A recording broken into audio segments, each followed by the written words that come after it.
Ich hatte das Glück, in einer Zeit aufzuwachsen, in dem die Spielebranche einen absoluten Boom erlebte und ein Megatitel den nächsten jagte. Heutzutage ist es schwierig geworden, also ich schwelge ja gerne in der Nostalgie, weil es eben damals so geil war und ich mache gerne Videos darüber, um euch einfach zu zeigen, was diese Spiele damals konnten, was sie so besonders gemacht haben, denn vielen ist es gar nicht mehr möglich, diese Spiele nochmal zu erleben, weil sie entweder komplett vom Markt verschwunden sind oder nur noch spielbar sind, wenn ihr eine alte Konsole und eine physische Version des Spiels habt. Und eins dieser ganzen Spiele war natürlich Midnight Club. Und ja, Midnight Club, da haben wir schon mal Videos drüber gemacht, ist einfach verschwunden. Und heute geht es mal um Midnight Club 5. Denn das wäre ja quasi der Nachfolger von Midnight Club LA gewesen. Doch wir haben den nie bekommen. Und warum das so ist, das schauen wir uns heute mal an. Midnight Club entsprang genau wie Need for Speed im Grunde einer Zeit des Wachstums. Ne? Allen Leuten ging es gefühlt besser, man konnte sich mehr leisten. Und viele haben sich auch endlich mal ein Auto zugelegt und immer mehr und mehr fanden viele auch eine Leidenschaft darin, an ihrem Auto zu basteln. Und da kam natürlich die Spielindustrie direkt hinterher. Ne? Wir wissen ja, Need for Speed mit dem ganzen Tuning-Gedöns, nachdem die Fast and Furious-Filme kamen. Aber Midnight Club war halt auch schon da und die haben da genauso gleichgezogen quasi. Ne? Nur halt mit dem Unterschied, dass Midnight Club noch ein bisschen mehr Richtung Gangster war. Man hat einfach gemerkt, da war viel von GTA mit drin. Und irgendwo haben wir da auch schon jetzt einen ganz wichtigen Punkt, denn GTA ist ja ein Spiel, was viele lieben, weil es halt groß und umfangreich ist und durchgeknallt teilweise. Und GTA 6 wird ja fast schon zu sehr gehypt. Und ja, GTA ist allerdings der Grund dafür, dass ein Midnight Club zum Beispiel nicht fortgesetzt wurde. Ja, das klingt jetzt erstmal, was hat ein GTA mit Midnight Club zu tun? Aber wenn man sich mal GTA anschaut, wie es sich in den letzten Monaten zumindest entwickelt hat, ist das auch schon wieder ein Indiz. Ne? Wir haben jetzt Drag-Rennen und Drift-Rennen dazu bekommen und so weiter. Das Ding ist halt, Midnight Club erschien halt 2007, der letzte Teil.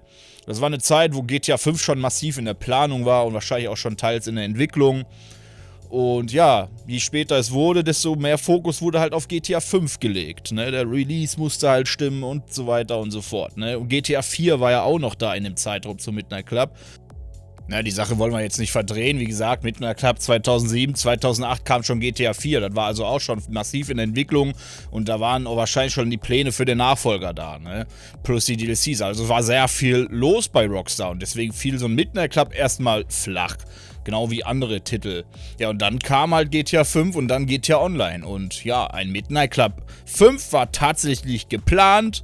Vielleicht sogar schon grob in der Entwicklung, man weiß es nicht. Allerdings kam es halt durch massive Leaks raus, als auch der gesamte Source Code von GTA 5 geleakt wurde. Und da fand man halt auch Hinweise auf ein Midnight Club und andere Titel von Rockstar. Aber es geht ja heute, wie gesagt, um Midnight Club. Und ja, Midnight Club 5 war im Grunde geplant. Aber warum kam es jetzt nicht? Ja, ganz einfach. Ihr und GTA Online seid der Grund. Warum sage ich jetzt ihr? Natürlich, GTA Online lebt davon, dass gewisse Kunden und Spieler halt Cashcards kaufen und das Spiel trotzdem noch weiter spielen. Und naja, man kann sagen, was man will. GTA Online ist halt ein massiver Erfolg, denn wäre es nicht so erfolgreich, wäre GTA Online schon längst tot.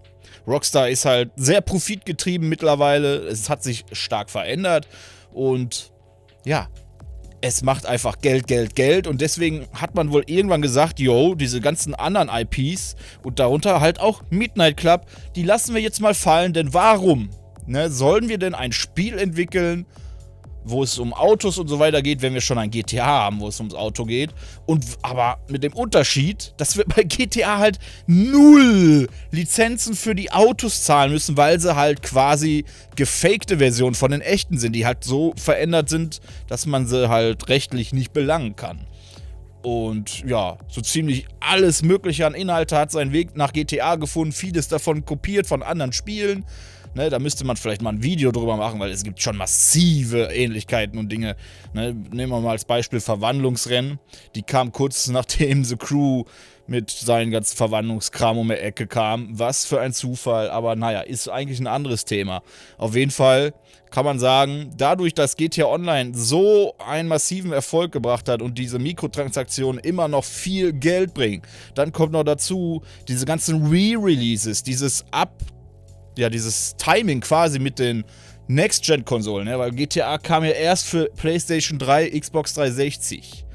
Dann irgendwann mal für den PC noch, ne, die Version war am Anfang ja auch nicht da, man hat aber halt auch noch die Next-Gen-Konsolen mitgenommen, wo sich die Leute quasi auch nochmal gekauft haben, ne, wie ich gerade sagte, der PC, viele, die einfach zocken wollten, haben es sich dann halt auf 360 oder PlayStation 3 geholt, obwohl sie eigentlich PC-Spieler sind, und wo die PC-Version da war, haben sie es halt nochmal geholt, quasi wieder doppelt abgecasht. Also Rockstar hat schon sehr clever gehandelt in der ganzen Sache, was die Releases angeht. Da wird sogar ein Todd Howard mit Skyrim wird da sogar neidisch. Also Rockstar hat da massiv abgecasht und doppelt und dreifach alles verkauft, ne? Viele sind ja auch wegen GTA RP zumindest dann rüber gewechselt auf PC, obwohl sie eigentlich eher auf Konsole gespielt haben. Also ihr merkt schon, Rockstars Marketingmaschine war da einfach grandios unterwegs, wodurch die halt auch nochmal massiv Umsatz gemacht haben. Und da fallen so Sachen wie ein GTA, wie ein Midnight Club halt flach. Warum? Erstens war die Rennspielgeschichte sowieso schon relativ durch, weil Need for Speed war in dem Moment noch ein Riesenkonkurrent und da waren auch alles andere und so weiter. Und da waren halt nicht diese Riesenspielerzahlen wie in einem GTA. Und da sagt sich ein Rockstar natürlich, beziehungsweise auch ein Take-Two dürfen wir nicht vergessen. Das sind ja am Ende die Oberheinis, die da das Sagen haben. Ja, wir stecken all unser Geld, unsere Zeit, bla bla, in GTA und lassen den Rest verkommen. Und ja, im Grunde kann man sagen, GTA ist schuld daran, dass wir kein Midnight Club haben. Und das ist traurig, denn viele wünschen sich natürlich, aber gut. Selbst 100 oder 200, 300, 400, 500.000 Fans sind kein Grund dafür, ein Spiel zu entwickeln, weil das sind halt Zahlen, für die, ja, Rockstar wahrscheinlich gar kein Interesse mehr hat. Das ist Kinderkacke, das ist nichts. Das ist Luft für die. Die rechnen mit Gigazahlen, ne? GTA 6 wird wahrscheinlich komplett durch die Decke gehen. Und deswegen lohnt es sich für die auch nicht, einen Midnight Club zu entwickeln. Die Frage ist, könnten wir denn eventuell in Zukunft doch nochmal mit einem Midnight Club rechnen? Ich persönlich denke nicht, denn Rockstar ist halt auch mittlerweile ganz anders gestrickt, genauso wie Take-Two. Da geht es halt wirklich nur noch um Geld. Selbst einige der Urentwickler und Producer von GTA sind mittlerweile weg. Denn, am Ende geht es nur noch ums Geschäft. Klar, die Spiele bzw. GTA wird wahrscheinlich trotzdem ein Top-Produkt so, aber da werden wir noch ein anderes Video mal drüber machen, wie es mit der Zukunft aussieht. Denn meiner Meinung nach, und damit spoilere ich quasi schon den Titel des Videos, aber GTA hat im Grunde Rockstar ruiniert auf eine bestimmte Art und Weise. Aber, wie gesagt, anderes Video. Ja, Midnight Club. Ihr könnt mir ja gerne mal in die Kommentare schreiben, wie ihr zu der ganzen Sache steht. Hofft ihr immer noch auf einen Midnight Club oder sagt euch einfach, ja, das sind schöne Erinnerungen, lasst das Erinnerungen bleiben. Wir werden wahrscheinlich auch nie wieder was bekommen und gut ist. Oder würdet ihr sagen, nö, da muss unbedingt ein Midnight Club 5 kommen. Aber wie gesagt, ich denke, das Interesse ist mittlerweile auch viel zu gering. Die ganze Rennspiel-Ecke hier, dieses ganze Genre ist sowieso auf einem absteigenden Ast. Die Zahlen werden immer kleiner und kleiner. Es gibt zwar noch eine gewiss große Community insgesamt, aber ja, es ist halt nicht gewaltig, ne? Da sind andere wesentlich größer und da denke ich, hat Rockstar auch kein Interesse dran, da nochmal irgendwie reinzugrätschen. Es sei denn natürlich, die knallen was dahin, was so bahnbrechend ist, dass die Rennspiele wieder einen richtigen Boom erleben. Das könnte ich mir bei Rockstar natürlich vorstellen. Aber ich denke, all das, was sie hätten machen können mit einem Midnight Club 5, wird in GTA 6 mit reinfließen. Außer natürlich, wie gesagt, die lizenzierten Autos. Und deswegen bin ich umso gespannter halt auf GTA 6, weil sie einfach alles, was sie damals gemacht haben, da mit einfließen lassen, denke ich. Man merkt es halt auch in GTA 5. Da sind halt auch sehr viele Midnight Club Aspekte mit der Zeit dazugekommen. Und ja, das ist der Grund, warum wir kein Midnight Club 5 haben. Und auch nie bekommen werden, auch wenn es mal geplant war. Aber Das Dollarzeichen im Auge ist mächtiger als jedes Fanherz oder sonst was.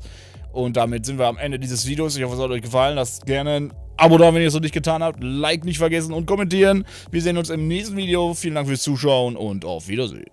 Das hier im Background war, by the way, echtes Online-Gameplay von der Xbox Series X aus. Also die Server sind halt immer noch online bei Xbox, was mit einer Klappe angeht. Ist schon nice.